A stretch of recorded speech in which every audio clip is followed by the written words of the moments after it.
Hey pumpkins, I'm here with another short story, again from my book. So excuse me if I look down whilst I'm reading. It's a short story called The Red Door, and now there is a slight twist in the tale. So let's see if anyone gets it, and let's see how we get on. Let me know in the comments. The lights went out. Mannequins stood frozen by time, wearing their ill-fitting clothing and pointing at nothing in particular. Befitting the time of year, as seasonless as we have become, the wind whistled its mournful tune through the nagging draughty gap of the staff-room window. Henry snickered to himself. He had been locked in. He could wander anywhere in this huge old-fashioned department store, and no one would notice. The whole place was his for the night. He could go and climb on piles of cushions, investigate the toy department, or even nip to the cafe to feast on some of their delectable cheeses. But no, he had done this before. This was far from the first time he had gone unseen and locked himself in, as nobody ever seemed to notice him. Henry was feeling adventurous this evening. His attention had become focused on the red door. He had seen it before, tucked away inconspicuously behind a display of mirrors.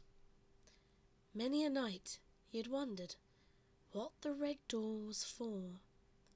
Where did it go? Tonight was the night that he finally got up the courage to investigate. It was creepy, though, as he made his way down the stairs in the dark, almost tripping himself over at times. But he was a determined little thing. The silence boomed around him as he reached the furniture department. Nothing but a faint electrical hum greeted him, the snore of a sleeping shop. Reflections bounced from mirror to mirror, forming illusions in the poor, terrified Henry's imaginative mind. He jumped and squealed as he turned a corner and caught sight of his reflection. The red door was drawing ever closer. Finally, there it was, behind the biggest mirror in the store, resting on the floor, waiting to be hung. Henry crept towards his nemesis. He would find out, finally, what was behind that door. A tempting smell of fantastical fine cheeses. Excuse me while I turn the page.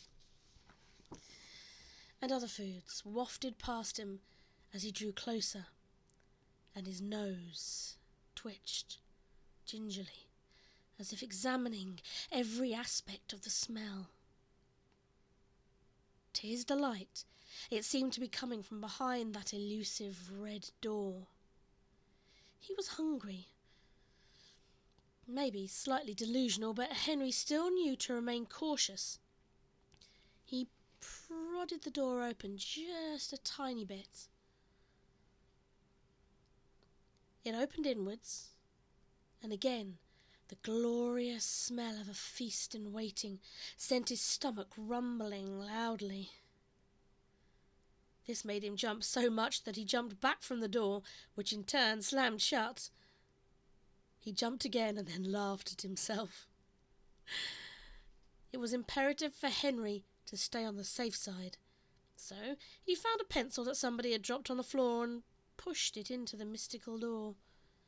As it creaked back open, Henry threw the pencil through the door as if it were a sword being thrown to kill a very small dragon.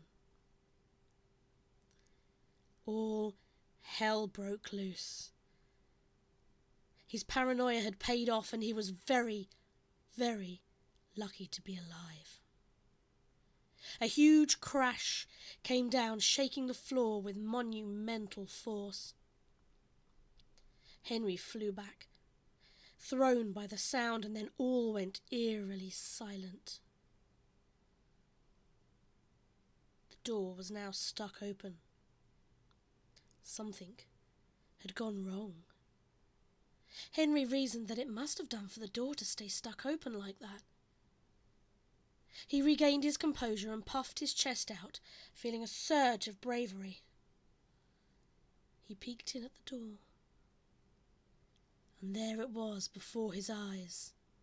A feast laid out, trapped between jaws of steel. He could now quite safely enter and take what he could of his prize. Henry found a nice comfy corner to curl up in and felt proud. He felt proud of himself. While he sat there and nibbled greedily at the top-notch Stilton, he considered himself the bravest mouse who ever lived. Now, did any of you manage to pick up that it wasn't quite a human that I was describing in the story? Well, I hope you all enjoyed that, and as ever, hit that bell, like, subscribe, all of that kind of thing.